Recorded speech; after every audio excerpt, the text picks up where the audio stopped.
തികച്ചും യാദൃശ്ചികമായിട്ട് കഴിച്ച ഒരു കല്യാണ ബിരിയാണിയുടെ വിശേഷങ്ങൾ പറയാനാണ് നമ്മൾ വീണ്ടും വന്നത്. കഥ പറയാം.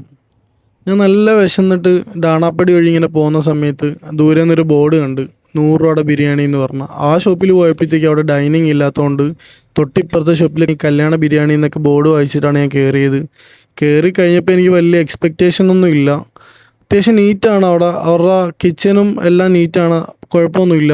പിന്നെ ബിരിയാണി വന്നപ്പോഴത്തേക്ക് ഇത്ര വലിയ ഹൈപ്പുള്ള ബിരിയാണിയാണെന്ന് ഞാൻ വിചാരിച്ചില്ല. ഈ 100 രൂപയ്ക്ക് കിട്ടുന്ന ബിരിയാണി ഇത്രയും വർത്താന്നുള്ള കാര്യം ഞാൻ വിചാരിച്ചില്ല. കഴിച്ചു തുടങ്ങിയപ്പോഴത്തേക്ക് എനിക്കൊരു വീഡിയോ എടുക്കാൻ തോന്നി.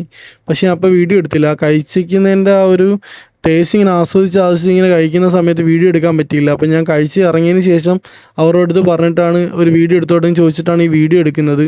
നല്ല കിടിലൻ സ്പോട്ടാണ്. അവർക്ക് ബിരിയാണി മാത്രമല്ല, വൈകുന്നേരം ചായയും കടിയും ബജിയൊക്കെ ഉണ്ട്. നല്ല കിടിലൻ സർവീസാണ്, നല്ല കിടിലൻ ബിരിയാണിയാണ്. 100 രൂപയ്ക്ക് വർത്താണ്. 2-3 പീസ് ചിക്കൻ ഉണ്ട്. നല്ല കിടിലൻ റൈസാണ്. നമ്മൾ കല്യാണ വീട്ടിൽ കഴിക്കുന്ന അതേ രുചിയോടുകൂടിയാണ് അവരുണ്ടാക്കുന്നത്. ലൊക്കേഷൻ വരുന്നത് ഡാണാപ്പടി AR ബിൽഡിങ്ങിൻ്റെ ഓപ്പോസിറ്റ് സർവീസ് റോഡിലാണ്. മസ്റ്റ് ട്രൈ ആണ്. എല്ലാവരും അതുവഴി പോവുകയാണെന്നുണ്ടെങ്കിൽ ഒന്ന് കയറുക.